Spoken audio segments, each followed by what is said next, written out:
The Yuengling black and tan beer was warm. When I sat down at the table, it was ice cold. She would be home soon. She was always home when the kids got off the school bus. I pulled the curtains because the sunlight streaming through the living room window was oppressive. Now, tonight, the darkness seemed warning and calming. I wasn't expecting a confrontation. I was ill-prepared both mentally and emotionally to deal with it. What I feared most was my anger. As a child, I was prone to tantrums. As I became an adult, I was not confident. Either way, we had to act fast because the school bus was due in about an hour. They can't know. I would do everything in my power to keep them from finding out. 10 years of marriage wasted. 10 years of my life wasted. 10 years of planning and dreaming wasted. There was no future to look forward to. Nothing. A rational person would have started thinking about what to say or how to approach the upcoming discussion. Every time I tried to come up with a clever phrase or comment, I found myself in a void. It kept coming back to the same thing: self-pity.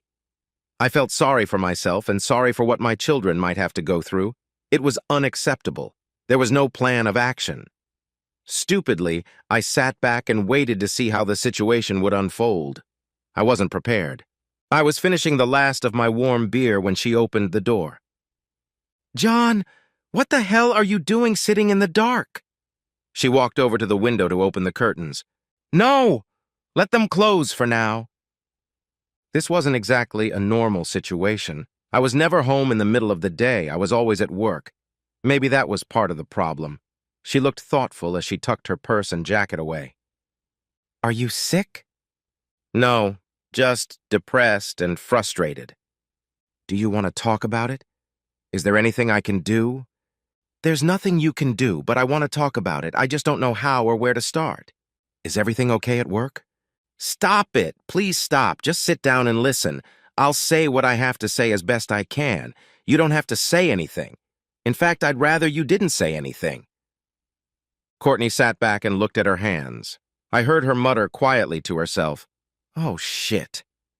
I know about you and Mitch Cooper." She slowly raised her eyes to me, and even in the dimly lit room, I saw moisture in her eyes. Not tears, but almost. She started to say something, but I held up my hand. I didn't know what to do. I had no plan of action. In desperation, I threw the empty, long neck across the room and walked out the front door. She stood up but did nothing to stop me. I had no idea where I was going or what I was going to do. Questions like that were foreign to me. First of all, it was the kids.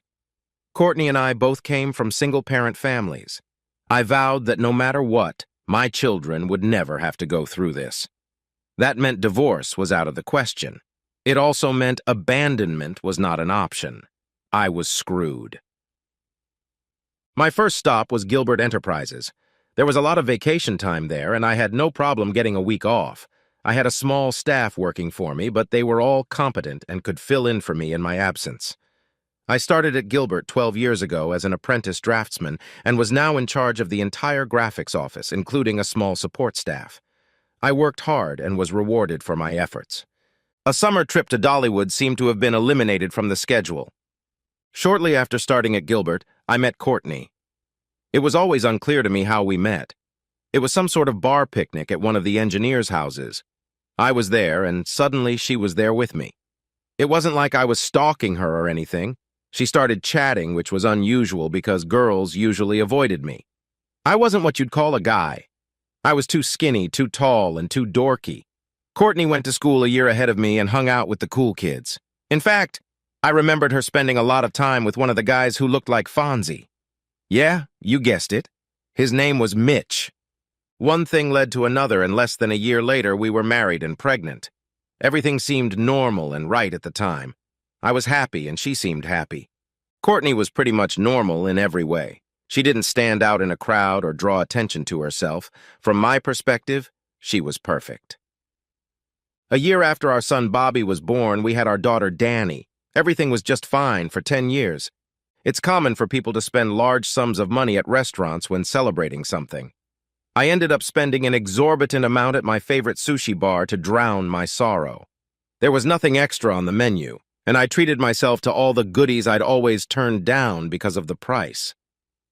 2 hours later, I found myself at the Best Western Hotel, throwing up my expensive treats. It was better to get in than to get out. I just didn't know how to throw a pity party. I needed a plan. I needed help. I had a whole week to come up with something. There was no point in fiddling with insurance or a check or a credit card. There was nothing to change there. Our lifestyle had to stay the same. I knew Courtney would have to give some sort of explanation, but I really didn't want that. If she admitted to everything and I was forced to accept what she told me, I would officially become a cuckold.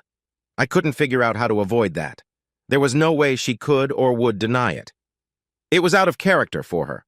I had no idea of the depth of the affair. I didn't know how long it lasted or how serious it was. Was she planning to leave me? Too many unanswered questions. I finally found some old high school friends who were aware of Mitch and Courtney's relationship. What was interesting was that they had never broken up or split up. As far as anyone knew, they had always been a couple. Some of them knew that I had married Courtney, but no more than that. Mitch Cooper was a good-looking guy and very charismatic, just the opposite of me. He also wasn't very ambitious, either academically or career-wise. He barely graduated from high school and had worked at the local Firestone tire store for the last 10 years. He wasn't a manager or anything, just a tire guy. There's nothing wrong with being a tire changer, but at some point, most people move on to a store manager or supervisor position. Mitch was still working at the entry level and seemed happy with it. I was confused. What was it that appealed to me? I was working hard to provide for my family and being rewarded with infidelity. I guess other women would appreciate my efforts, but none of them showed any interest in me. I was with Courtney because she wanted me to be with her. But then why? I spent the day talking to old friends, acquaintances, and classmates. Putting it all together, I had a pretty clear picture. Courtney and Mitch had never had a fight. As far as anyone knew, they had always been a couple, and many assumed that was the case. I never asked her about her relationship with him. I didn't want to know. I assumed it was an old story and that she had moved on. I wasn't jealous, suspicious, or worried about my marriage. I guess that was my mistake. I knew now that I had to confront her. It would be difficult for me, and I'm sure for her. I just hoped she wouldn't hurt me too much.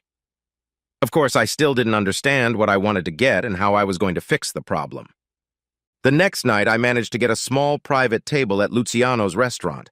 We were able to talk so that we wouldn't be overheard or interrupted.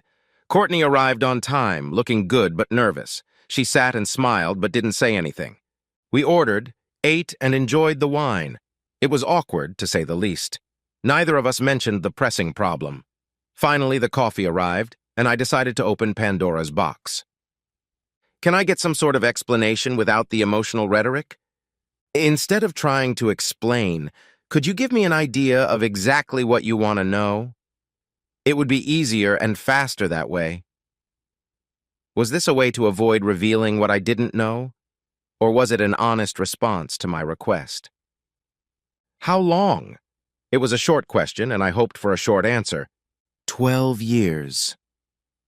Needless to say, I was shocked, and I'm sure my facial expression showed it. She saw my reaction and looked away, avoiding my gaze. You dated him the entire time we were married? Yes. There was no sugarcoating in her answer. It was short and to the point. She sat in silence, waiting for my next question. It was hard for me to sit still. Part of me wanted to get up and leave, but I really needed a better answer. I gestured for the waiter to pour coffee. This wasn't going the way I expected. Why did you marry me? I tried to keep the questions simple and straightforward, but I felt the answer to this one would be more complicated. The quick answer is because you could give me something he couldn't or wouldn't. That answer spawned a whole bunch of new questions. I hesitated to answer too quickly because I didn't want to interrupt the flow of the conversation. I was amazed that I was able to contain myself, and then I realized that I was actually intrigued by the flow of the conversation. But why did you choose me? I didn't choose. He chose. Courtney, I think we're at the point where you have to stop giving me short answers. I want and need explanations. I promise I'll sit here and be quiet while you explain things to me in a way that makes sense. Okay, but before I begin, please believe me that in no way was there any attempt to hurt or harm you. I We have never done or said anything that could in any way disrespect you. Except for the fact that she had deliberately turned me into a cuckold, I had to agree with her. I nodded for her to continue. Mitch and I were very close for many years, and we swore our devotion to each other. We were truly in love, just like in the movies and those trashy romances. As corny as it sounds, we were true soulmates. We had one big problem we couldn't overcome. I wanted a home and a family, and Mitch absolutely refused to even think about it. After many months, we finally decided that we would try to find a surrogate husband. We had no idea what we were doing, but it seemed like a good idea at the time. Trying to find the right guy turned out to be not so easy. It had to be someone who we felt could provide a stable environment and still be a good companion. We finally settled on you. Believe it or not, John, you were the best of the best. That's why we chose you. I waved at the waiter to pour coffee. This whole thing was too ridiculous to believe. Courtney, I hate to interrupt you, but are you saying the plan was to live with me as husband and wife, but keep Mitch as your lover and soulmate? Yes. My children? Yes, you can check if you see fit. The night ended quickly. I couldn't find the words. The conversation stalled, and we both just sat there looking at each other. Of course, I still had a lot of questions, but my emotions were running high, and I was afraid of losing control. I needed to process the information I had received and do it calmly, without interference. The next few days passed in depression. It was hard for me to understand how she could so easily accept me as a sexual partner when she was so madly in love with Mitch. They both knew their plan involved Courtney and me having sex. Did he have to convince her to sleep with me, or did she have to convince him to go along with it? Looking back, I couldn't pinpoint a single moment when there was an intense romantic relationship between them. Everything seemed platonic and very casual. Most of the information came to me after I accidentally discovered a text message on her phone. This prompted a deeper investigation that confirmed my suspicions. I could only trace a small amount of time, but I noticed that they met once or twice a month, if at all. It wasn't what I would call a hot and heavy affair. I didn't even realize how intense it was at the beginning of the marriage. The text messages were not erotic or sexual, but very businesslike, if I may say so. It was like scheduling a dentist appointment. I was sure she had brought him up to speed, and I was sure they had gotten together to discuss how they were going to handle it. Courtney told the kids that I was away on a business trip. In order to keep the family stable, I had to come home and act as normal as possible. By the end of the week, I was back in the house and back in my bedroom. Except for the lack of sex, our life was back to normal. I joined a gym. I wasn't overweight or flabby, but I wasn't what you would call handsome. I felt like I was now in competition with my own wife, although I wasn't sure I wanted to stay with her. Although I didn't have a specific plan, I was motivated to get in better shape and be healthier. I started getting up earlier. I would have a protein shake for breakfast and then head straight to the gym before anyone else was out of bed. At the gym, I would shower and go straight to work. One day cardio and the next day HIIT and strength training. I found that I became obsessed with exercise. I started working out longer and more on the weekends. I volunteered for trips and seminars, anything to get away for a while. I was amazed that I was able to maintain a normal relationship with Courtney under these circumstances. We never discussed the issue. The only time it was different was in the bedroom. We were in a state of uncertainty. No direction, no plans, no future. I felt like I was living with a housekeeper I happened to share a bed with. I needed help. Spending an hour on the treadmill or C2 rowing machine 4 days a week gives you plenty of time to think. I loved being married. I never envisioned myself married to anyone but Courtney. And I still can't. While I could never forgive her betrayal, it made me a little uncomfortable. The more I thought about it, the more confused I became. She was married to me, but she was sleeping with someone else, hence I was a cuckold. Or was I? The man she was cheating on me with had been her partner many years before I met her.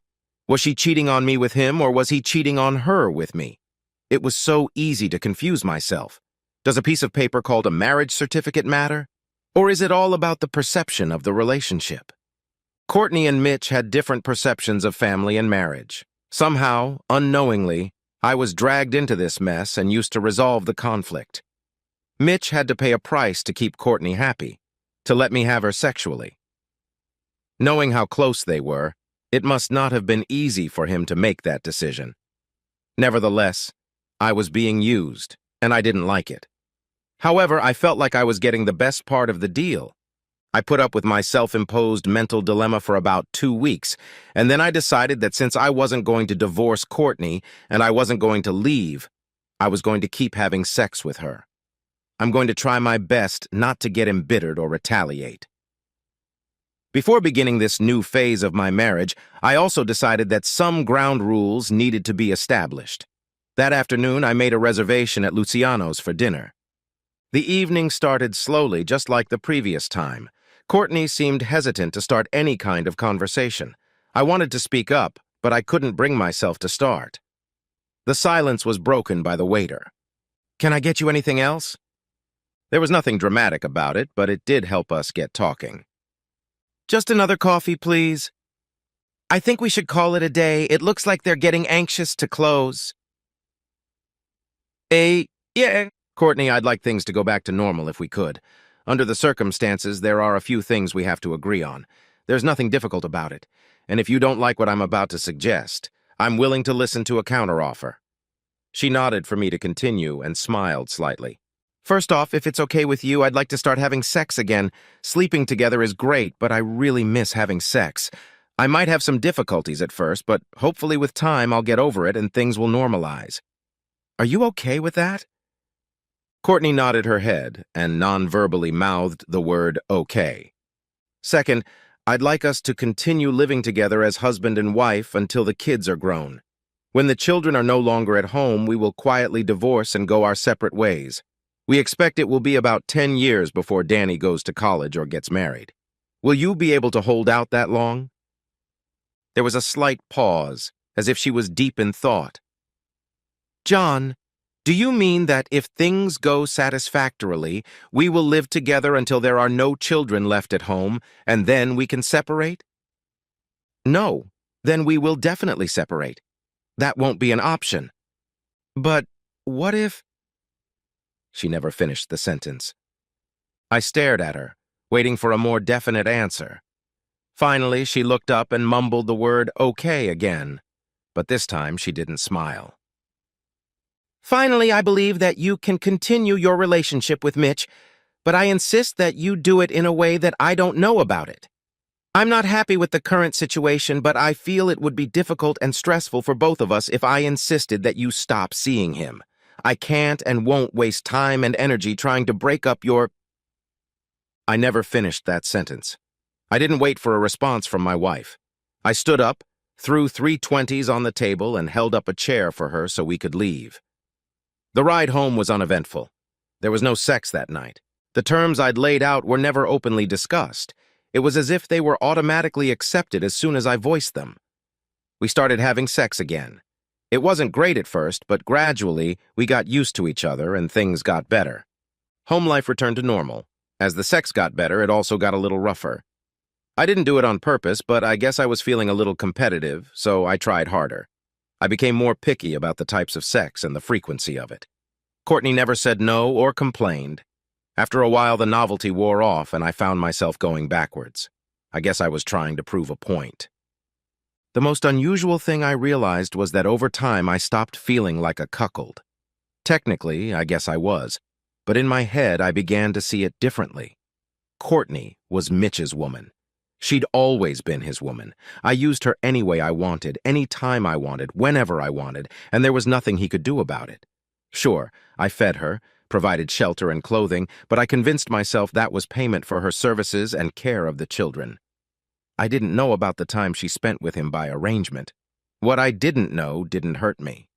One day when my car needed an oil change, I decided to stop by the Firestone store where Mitch worked. While the car was being serviced, I stood in front of the glass display case overlooking the service department and watched my wife's lover. At first he didn't notice anything, but after a while it became obvious. He stopped for a moment and realized who I was. I'm sure he had seen me before, but never under these circumstances. He worked on the tire bursting machine for almost an hour, and I watched him. I didn't flinch once, and he noticed that. When my machine was finally ready, I stepped away from the display case and walked out. The whole time he looked uncomfortable. I felt a little redeemed, but not much. A week later, I brought Courtney's Civic in for an oil change and did the same thing. After about 30 minutes, he stopped work and stared at me. With a wide grin on my face, I gave him 2 thumbs up and laughed. He couldn't hear me, but he could see it. I stepped away from the window and soon left. The next day, everything went downhill. When I got home from work, I noticed the kids weren't home. Dinner wasn't waiting for them, but Courtney was. "You rotten son of a bitch." It was a good start, but there was more to come. I sat down as she walked around the kitchen table and glared at me. "In 10 years, Mitch and I have never once humiliated or disrespected you. 10 years we've given you every possible attention to make sure everything ran smoothly. And now you've decided you want to be an asshole. You come to his workplace and make him look like a fool. You insult him in front of his coworkers and laugh about it. You have everything, a nice house, a good job, great kids, and a wife. He has nothing. But you feel you have to bring him down even lower. It was a vile act, and now I'm ashamed to be your wife." I didn't move. She was right. "We have an agreement, and I'm willing to honor it. But if you embarrass me like that again, I'm walking out the door and taking the children with me." I didn't say anything back. "Do you understand?" "Yes." "Good. I'm going to take a shower, call Domino's, and order a pizza. The kids are staying the night at your parents' house." While I was waiting for the pizza, I realized one important thing. I was an asshole. The next day, Courtney was back to normal. My stupidity was never brought up again. I never went back to the Firestone store again. I started focusing on work and the kids. For the next few years, everything went smoothly. It was like those few weeks were erased from our memories. I didn't check on her in any way. Not that I didn't care, more like I didn't want to know about it. Gilbert Enterprises rewarded my efforts with a pay raise and a promotion. I was now also in charge of the EDP department. My knowledge in this area was weak, but I knew how to utilize my people effectively, and it paid off. Our friends and family never knew about the outgoing problem, and we successfully presented ourselves as a loving, happy family. As far as I know, the kids didn't even realize it. Surprisingly, I had no bitterness. I really enjoyed the relationship and the companionship with Courtney. Every once in a while, I would think about her and Mitch, but it passed quickly. I convinced myself that the cuckold wasn't me, but Mitch. I took his woman and used her. It was a little delusional, but I could live with it. Bobby graduated from high school and immediately joined the Air Force. Danny got a good scholarship to Penn State University, and we had enough savings to cover all her other expenses. The day after Danny left, Courtney and I sat down at the table. "You knew this day would come." "Yes. Mitch will be happy this is finally over." "John, I haven't seen or spoken to Mitch in over 6 years. I have no idea where he is at all." It was good news, but I tried not to show it. Of course, I knew why she hadn't seen Mitch, but there was no way I would let her know that. I really didn't want her to leave. Even though she had been unfaithful, I still loved her.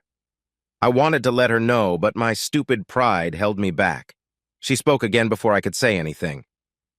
"John, as I recall, you said we'd be together as long as the kids stayed home. Is that true?" "Yes." "I'm pregnant." This wasn't going the way I expected. I got up and went outside. The fresh air helped calm me down. I sat on the porch, staring into the void. Courtney came out and sat down next to me. She put her hand on mine but didn't say anything. There were tears in both of our eyes. I knew now that she really wanted to stay together. It was a desperate move on her part, and I'm sure she had spent a lot of time preparing for it. "You know I had a vasectomy 6 years ago?" "Yes. It was a mean and nasty thing to do. I also think you regretted doing it." "Why?"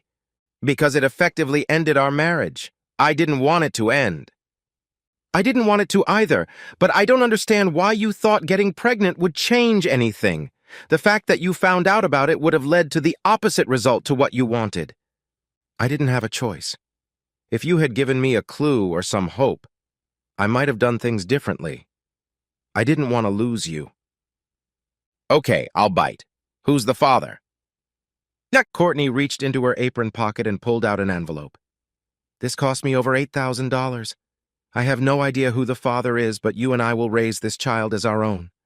These are your terms, and I will honor them. At the top of the form was written, Lehigh Burke's Infertility Clinic.